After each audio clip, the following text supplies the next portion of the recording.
K N ರಾಜಣ್ಣನ ಮುಂದಿನ ನಡೆಯೇನು? Apex bank KMF ಅಧ್ಯಕ್ಷ ಸ್ಥಾನದ ಚುನಾವಣೆಯ ಕುತೂಹಲ. ರಾಜ್ಯ ಕ್ಯಾಬಿನೆಟ್ನಿಂದ ವಜಾಗೊಂಡಿರುವ ಕೆಎನ್ ರಾಜಣ್ಣ ಈಗ ಮುಂದೇನು ಮಾಡಬಹುದು ಎಂಬ ಚರ್ಚೆ ರಾಜ್ಯ ರಾಜಕೀಯ ವಲಯದಲ್ಲಿ ನಡೀತಾ ಇದೆ. ಕೆಎನ್ ರಾಜಣ್ಣ ಮೊದಲೇ ಬಂಡಾಯ ಸ್ವಭಾವದವರು. ಹಾಗಾಗಿ ಕೆಎನ್ ರಾಜಣ್ಣ ಸುಮ್ಮನೆ ಇರುವ ಜಾಯಮಾನದವರಲ್ಲ ಅನ್ನೋದು ಕಾಂಗ್ರೆಸ್ ನಾಯಕರಿಗೂ ಗೊತ್ತು. ಇದನ್ನ ವಿಧಾನ ಪರಿಷತ್ ಸದಸ್ಯ ಬಿಕೆ ಹರಿಪ್ರಸಾದ್ ಅವರು ದೆಹಲಿಯಲ್ಲಿ ನೇರವಾಗಿ ಹೇಳಿದ್ದಾರೆ. ರಾಜಣ್ಣ ಸುಮ್ಮನೆ ಕೂರಲ್ಲ ಅಂತ ಬಿಕೆ ಹರಿಪ್ರಸಾದ್ ಅವರು ದೆಹಲಿಯಲ್ಲಿ ಮಾಧ್ಯಮಗಳ ಜೊತೆ ಮಾತನಾಡುತ್ತಾ ಹೇಳಿದ್ದಾರೆ. ಕೆಎನ್ ರಾಜಣ್ಣ ಈಗ ಗಾಯಗೊಂಡ ಹುಲಿಯಂತಾಗಿದ್ದಾರೆ. ರಾಜಕೀಯವಾಗಿ ಮಾತ್ರ ರಾಜ್ಯದಲ್ಲಿ ಸಕ್ರಿಯವಾಗಿರಲಿಲ್ಲ, ಸಹಕಾರಿ ರಂಗದಲ್ಲೂ ಸಕ್ರಿಯವಾಗಿದ್ದಾರೆ. ಸಹಕಾರಿ ರಂಗದಲ್ಲೂ ತಮ್ಮದೇ ಆದ ಛಾಪು ಮೂಡಿಸಿದ್ದಾರೆ. ಕಳೆದ 25 ವರ್ಷಗಳಿಂದ ತುಮಕೂರು ಜಿಲ್ಲಾ ಡಿಸಿಸಿ ಬ್ಯಾಂಕ್ ಅಧ್ಯಕ್ಷರಾಗಿದ್ದಾರೆ. ಜೊತೆಗೆ ರಾಜ್ಯದ ಅಪೆಕ್ಸ್ ಬ್ಯಾಂಕ್ ಅಧ್ಯಕ್ಷರಾಗಿಯೂ ಎಸ್ಎಂ ಕೃಷ್ಣ ಕಾಲದಲ್ಲೇ ಕಾರ್ಯನಿರ್ವಹಿಸಿದ್ದಾರೆ. ಬಳಿಕವೂ ರಾಜ್ಯದ ಪ್ರತಿಷ್ಠಿತ ಅಪೆಕ್ಸ್ ಬ್ಯಾಂಕ್ಗೆ ಅಧ್ಯಕ್ಷರಾಗಿದ್ರು.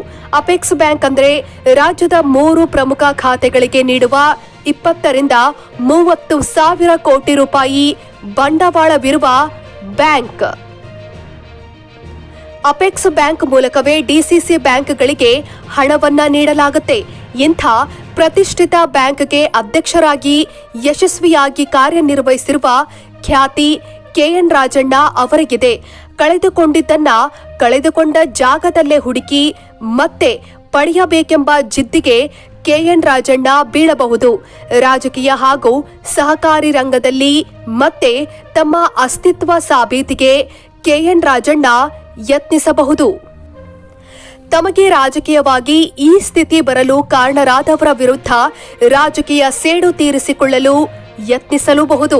ಇಲ್ಲವೇ ಬೇರೊಬ್ಬರನ್ನ ರಾಜ್ಯದ ಪ್ರಮುಖ ಸಹಕಾರಿ ಸಂಸ್ಥೆಗಳಾದ ಅಪೆಕ್ಸ್ ಬ್ಯಾಂಕ್ ಮತ್ತು ಕೆಎಂಎಫ್ ಅಧ್ಯಕ್ಷ ಸ್ಥಾನಕ್ಕೆ ಬೆಂಬಲಿಸಬಹುದು.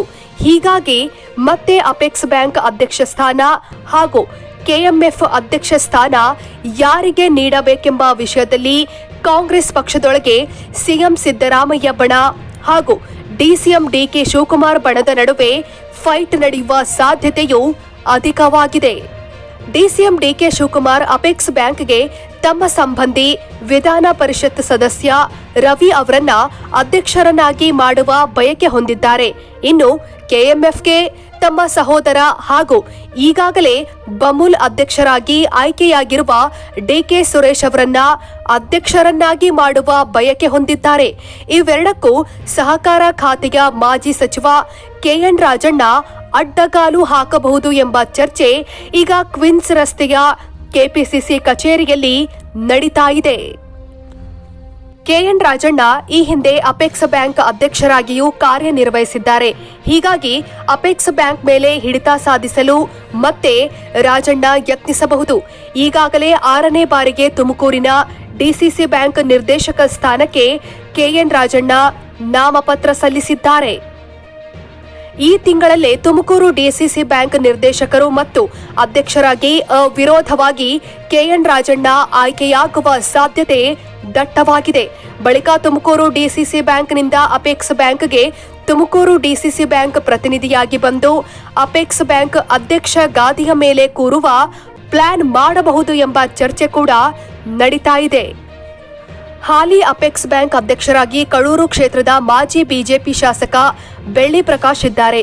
ಬಿಜೆಪಿಯ ಮಾಜಿ ಶಾಸಕರನ್ನೇ ಅಪೆಕ್ಸ್ ಬ್ಯಾಂಕ್ ಅಧ್ಯಕ್ಷರಾಗಿ ಕರ್ನಾಟಕದ ಕಾಂಗ್ರೆಸ್ ಸರ್ಕಾರ ಮುಂದುವರಿಸಿರುವುದು ಯಾಕೆ ಅಂತ ಕಾಂಗ್ರೆಸ್ ಹೈಕಮಾಂಡ್ ಈ ಹಿಂದೆಯೇ ಪ್ರಶ್ನೆ ಮಾಡಿತ್ತು.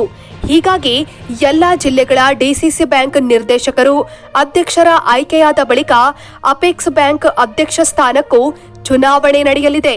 ಆಗ ಕೆಎನ್ ರಾಜಣ್ಣ ಮತ್ತೆ ಬ್ಯಾಂಕ್ ಅಧ್ಯಕ್ಷರಾಗಲು ಯತ್ನಿಸಿದ್ರೆ ಡಿಕೆ ಶಿವಕುಮಾರ್ ಬಣಕ್ಕೆ ಫೈಟ್ ಎದುರಾಗಲಿದೆ. ಇನ್ನು ಕೆಎಂಎಫ್ ಅಧ್ಯಕ್ಷರಾಗುವ ಮುಂದಾಲೋಚನೆಯಿಂದ ಡಿಕೆ ಸುರೇಶ್ ಈಗಾಗಲೇ ಬಮೂಲ್ ಅಧ್ಯಕ್ಷರಾಗಿ ಆಯ್ಕೆಯಾಗಿದ್ದಾರೆ. ಆದರೆ ಡಿಕೆ ಸುರೇಶ್ಗೆ ಕಾಂಗ್ರೆಸ್ನೊಳಗೆ ಸ್ಪರ್ಧೆ ಎದುರಾಗಿದೆ. ಮಾಲೂರು ಕ್ಷೇತ್ರದ ಕಾಂಗ್ರೆಸ್ ಶಾಸಕ ಕೆವೈ ನಂಜೇಗೌಡ ಕೂಡ ತಾವು ಕೆಎಂಎಫ್ ಅಧ್ಯಕ್ಷ ಸ್ಥಾನಕ್ಕೆ ಆಕಾಂಕ್ಷಿ ಎಂದಿದ್ದಾರೆ. ಭೀಮಾ ನಾಯಕ್ ಅವಧಿ ಮುಗಿದ ಬಳಿಕ ತಮಗೆ ಕೆಎಂಎಫ್ ಅಧ್ಯಕ್ಷ ಸ್ಥಾನ ಕೊಡೋದಾಗಿ ಪಕ್ಷ ಭರವಸೆ ಕೊಟ್ಟಿತ್ತು ಎಂದಿದ್ದಾರೆ. ಇನ್ನು ಕೊಪ್ಪಳದ ರಾಘವೇಂದ್ರ ಹಿಟ್ನಾಳ್ ಕೂಡ ಕೆಎಂಎಫ್ ಅಧ್ಯಕ್ಷ ಸ್ಥಾನದ ಆಕಾಂಕ್ಷಿಯಾಗಿದ್ದಾರೆ. ರಾಘವೇಂದ್ರ ಹಿಟ್ನಾಳ್ ಅವರು ಸಿಎಂ ಸಿದ್ದರಾಮಯ್ಯ ಬಣದಲ್ಲಿ ಗುರುತಿಸಿಕೊಂಡಿದ್ದಾರೆ. ಹೀಗಾಗಿ ಕೆಎಂಎಫ್ ಅಧ್ಯಕ್ಷ ಸ್ಥಾನಕ್ಕೆ ಕಾಂಗ್ರೆಸ್ ಪಕ್ಷದೊಳಗೆ ತ್ರಿಕೋನ ಸ್ಪರ್ಧೆ ಇದೆ.